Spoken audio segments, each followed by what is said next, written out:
Hello, our friends, Evolutionary Energy Arts family. Hi there, welcome back. Which one of us out there has never seen skies like this? I know, isn't that sad? Even the children today, they don't know anything different. It wasn't like this when I was growing up. I wasn't like this when I was a child either, but we don't have kids that don't know this anymore. No. So keep this in mind as we go through this. This is from Zero Hedge. 7 quote-unquote plagues that are hitting our planet right now. And yes, I agree. Things are starting to get really crazy out there. In recent interviews, I have used the term stability to describe the current state of affairs, and some people may think it's quite strange, but I stand by that assessment. In the short term, we have experienced a period of relative stability over the last couple of months, but of course, soon that will change. Now, they're talking about that from a financial point of view, but we know there's a lot of things on the horizon financially as both existing home sales and new home sales are plunging. So we've talked about the financial reset, the Great Reset. The Great Financial Reset is one thing, but then there's another type of reset that happens periodically on the planet, which we have alluded to many, many times. And so interesting what he's getting at here. Now, some of these are real plagues, like number 1, a plague of 1 million rats in Australia. Ew, that's gross. It is. Mice in the cabinets, mice in the streets. Well, we had mice in the camper. And, thankfully we got the camper sterilized. Yeah, it's sterilized and moved. Yes, but that we could verify that. Yeah, and that's a horrible thing too. Remember all the pestilence that's carried by rats and mice. Oh, I know. They love to pack it all over. Most definitely. Swarms of large earthquakes. Yes, for sure. We've seen those and we've seen some more of those, and they are picking up. They sure are, especially the bigger ones. So, according to USGS, we usually get about 15 earthquakes of magnitude 7.0 or greater each year. According to long-term records since about 1900, we expect about 16 major quakes any year. That includes 15 quakes in the magnitude 7 and 1 earthquake 8.0 or greater.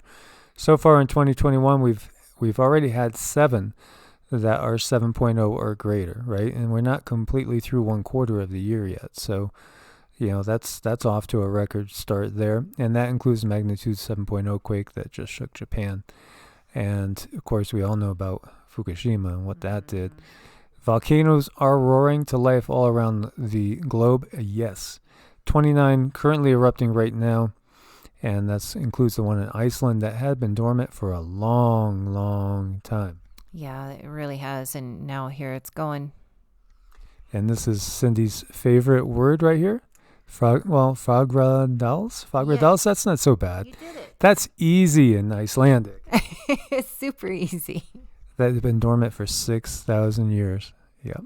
And we have a mega drought in the southwest, and that's going to end up bringing us record fires yet again. That'll be like 4 years in a row of record fires. It will be. Isn't that sad? 2/3 of the United States is abnormally dry or worse, and the other part is soppy. I know. It's totally soggy. Armies of locusts in Africa and the Middle East. Boy, this is sounding biblical, isn't it? It sure is. H5N8 bird flu in Russia as well. Yikes. Obviously, the CV thing that's been going. Yeah, I know, and that's getting worse. Well, in some ways, some places the numbers are just about gone. And in other places, we are warned, going to all new highs are coming. We know. And meanwhile, people are stressed to an all new degree. But as we said, a lot of these things are biblical. And, we're looking at over here, Exodus 9:14, talking about the plagues. Otherwise, I will send all my plagues against you and your officials and your people, so you will know there is no one like me in all the earth. And here we have 50 Bible verses talking about plagues. And this is written by somebody that is of a fundamentalist mindset. So he obviously says it's always, it's righteous. It's a righteous judgment, and, God will protect us as long as we stay righteous. But when we look deep into a lot of these things, it doesn't feel right. It just doesn't feel right when you really look deep into some of these things, and you're not doing it from the perspective of, I have to defend my point of view, and I'm going to defend my point of view even if I feel like, well, maybe I don't really know what's going on, because I'm just going by what my pastor said or my priest said or my parents taught me. Oh, that's super common. And it's also super dangerous to have that mindset. So, this, again, from the fundamentalist point of view, he's writing, in the Bible, God uses all things for his good purposes, which we will discuss more of in the next section. But just, look at what we have going on now. If God is love, and, there will definitely be people divided on this because, of their upbringing, they'll defend it and say, it's all about bringing us to righteousness. But when you look deeper, well, let's just check out some of these. The anger of the Lord burned against them, and he left them. When the cloud lifted from above the tent, Miriam's skin was leprous, became white as snow. Aaron turned towards her and saw that she had defiling skin disease. Now, I know when we're talking about the time period of the Ark of the Covenant, a lot of people, and Cindy asked the guides, believe that it was radioactive. Mm-hmm. Right. It was some type of radioactive thing that could do some pretty serious damage. And what we have when we go back into, especially when you're looking at the Old Testament, many people aren't even aware that there's one section that's written. There's pieces that are written from an Elohist view. Elohist means that they use the term Elohim, right? Which is plural. It's a plural word. And so it's talking about God in the plural, Elohim. Now, there was a Canaanite deity, El. And when we look at the names of a lot of the angels, they end in El, denoting that they are of a high stature. Raphael, Michael, Uriel, Gabriel, Jophiel. It goes on and on and on. What we have to recognize is that, again, the Bible is not one complete book that has been there for thousands and thousands of years. And, if we look to King James was the head of all Masons. This is an insider's insider.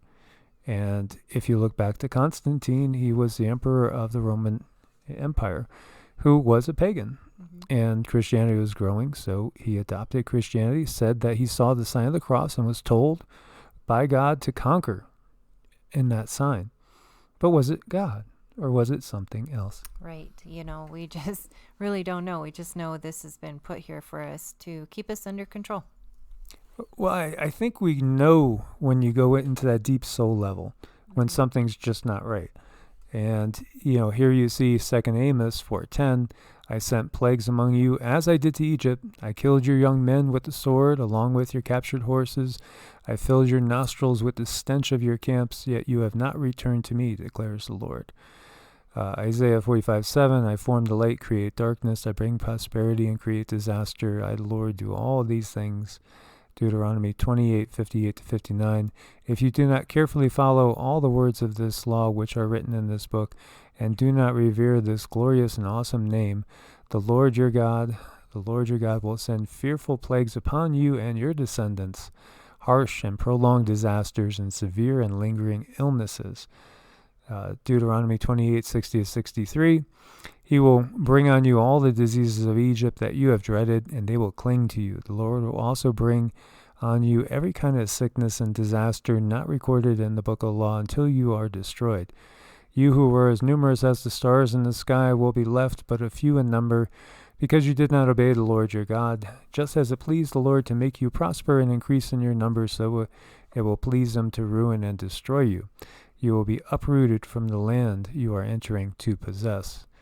Deuteronomy 32:24, I will send wasting famine against them, consuming pestilence and deadly plague. I will send against them the fangs of wild beasts, the venoms of vipers that glide in the dust. Chronicles 21:12, you may choose 3 years of famine, 3 months of destruction by the sword of your enemies, or 3 days of severe plague. As the angel of the Lord, and again that's the messenger of the Lord, brings devastation throughout the land of Israel. Decide what answer I should give to the Lord who sent me. Yeah. So if you really, really look, and then you recognize that we go back to the Sumerian texts that are 2,000 plus years older, bare minimum, and it talks about Enlil not having a real love for humans, and it talks all about these different factions kind of at war with each other, at odds against each other. They don't get along so good. They're all about ego. They're all about power. They're all about control. As we see for the god Enlil, supreme lord, exalted king of the universe, august leader, sovereign of heaven and the netherworld, who decides the fates, venerable, splendid, whose rulership cannot be equaled among all the gods, king of the gods, lord of the whole expanse of the heavens, at whose utterance the Ijiji, or the Ijigu, gods moan in fear at the giving of whose orders. All of the Anunnaki gods shake like reeds.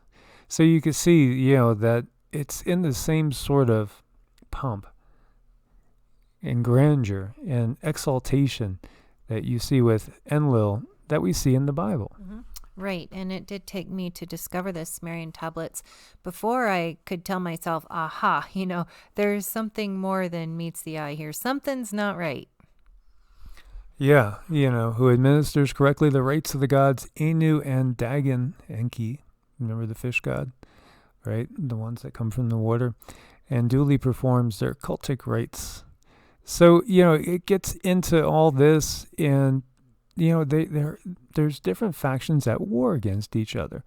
When we read Deuteronomy 32:8, it talks about a council of the gods, and it says, God, the Lord, sits at a council of the gods. And we find the same thing in the Sumerian passages.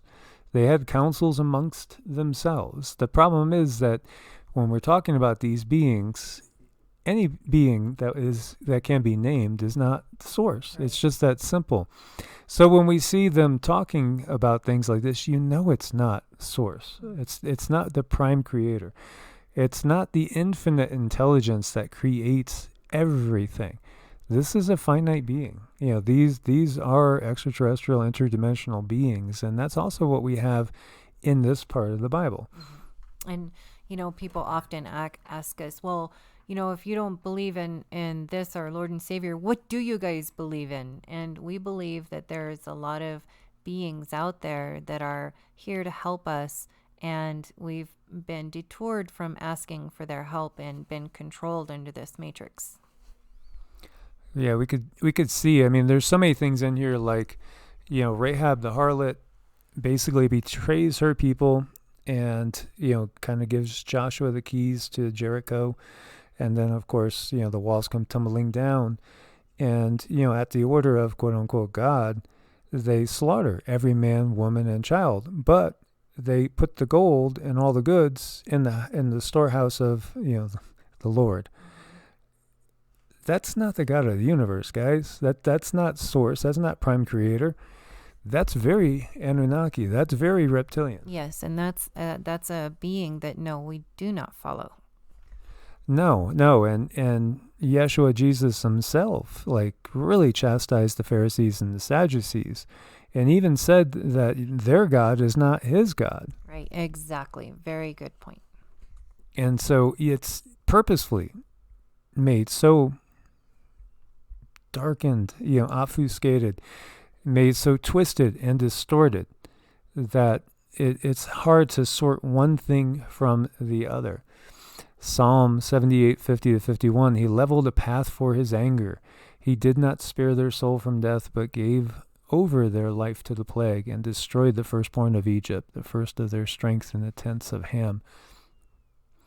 And I mean, it just goes on and on. There's so many things about plagues, and God uses plagues for his glory. Why would the creator of everything, not just this one little planet, and not just even the solar system, galaxy, or even this particular universe, need to be, stoking his glory? That doesn't make any sense. No, it doesn't. So these are all things that we have personally taken a good hard look at, and it is an individual journey. It's a very personal journey for every person.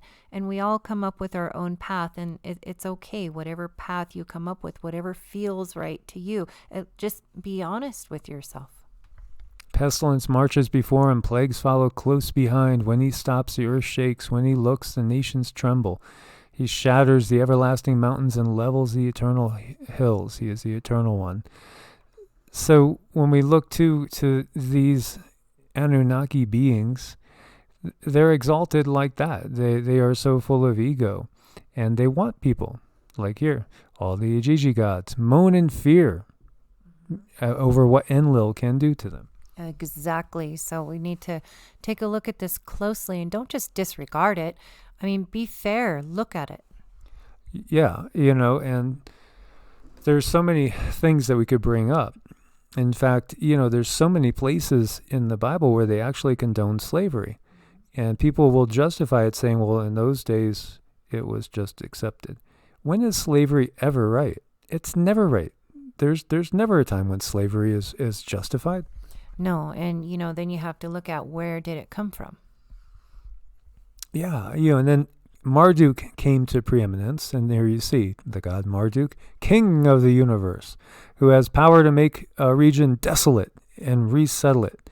Okay, you see how these basically pirates, we were calling them intergalactic, interdimensional pirates. I mean, this is how they operate. They operate at the edge of the sword. Or, maybe they don't use swords all the time. There's other ways of getting their work done, which we see all around us. Yeah, that's a really nasty trick. It is, but you could see, look at the language. And where did Abraham come from? Ur of the Chaldees, which is where? Over here. Modern day Iraq, which, part of it was, the Babylonian Empire. The Sumerian Empire, the Akkadian Empire to the north. These beings, you could see how they operate, and you could see the wording. It's the same wording. It's and we talked about the Sumerian Noah tale, which has a lot more detail than the Genesis tale. But obviously, again, the Genesis tale comes from the Sumerian tales. They're 2,000 plus years older. Right. So, all these things, once you take a good hard look at it and look at the comparative studies in it, then you can start to open your mind and explore things and understand that, maybe what you've been taught growing up, maybe there's something slanted about that. It's even in the Bible that thou shalt have no other alien gods. Alien is the original translation. No other alien gods. Right. Alien being such a key word. So, that's what we have. And think about the line of thinking that dominates the planet. It's fundamentalist thinking that comes from the Judeo-Christian tradition that we are given nowadays. Because, again, so many of the different books were gone forever. But I encourage people to look in some of the wisdom of the East. Because there we're talking about consciousness itself. We're not talking about egotistical beings that are hell-bent on domination and that will send plagues and will condone slavery. We're talking about how does the universe work? What is consciousness? Actually getting into things that have been verified by quantum physics, that there's different dimensions, all sorts of planets out there. As we had said before, hundreds of thousands of humanoid species that we are told exist in the Puranas. So there is some real mysteries, not just, punishment for those that are disobedient, just like slaves. And in the Sumerian stories, what was humankind created to be? Well, we were supposed to be slaves. Yeah, a slave race. And so then when you view it from this point of view and you study all these writings and you go back to the Old Testament and you start reading that and you recognize, oh, this is all about the Anunnaki. Yeah, you need to just change the lens in which you look through things with, and then you start to see things, closer to how they really are. And these Anunnaki beings, like we said, they all had ego. And some worse than others, for sure. Some worse than others, that's for sure. Interesting there, you see the blue eyes and the statues. Yes, and, Sin, Nanarsin, moon god again. There's just so many parallels here. Yeah. And the symbol in our sin, the symbol of the moon, and that does equate to Allah, and it's interesting, where did Moses get the 10 commandments? Mount Sinai, right? This all goes together, and then all of a sudden we look back, and my mother used to say, I don't read the Old Testament. I don't like the God of the Old Testament. I read the New Testament. And I especially like John, the Gospel of John. Well, the Gospel of John is the most Gnostic of the Gospels.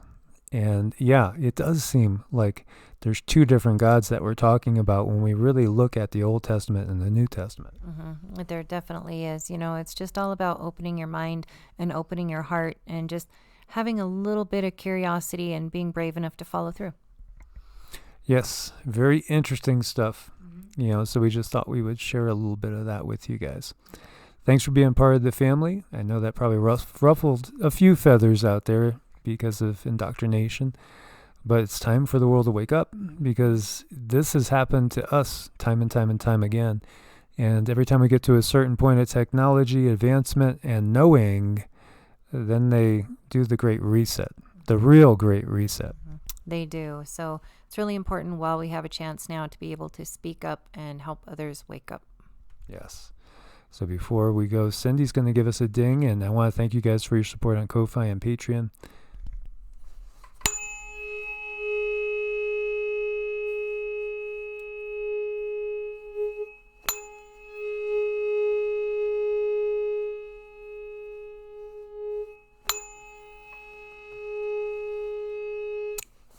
God bless and namaste. God bless and namaste.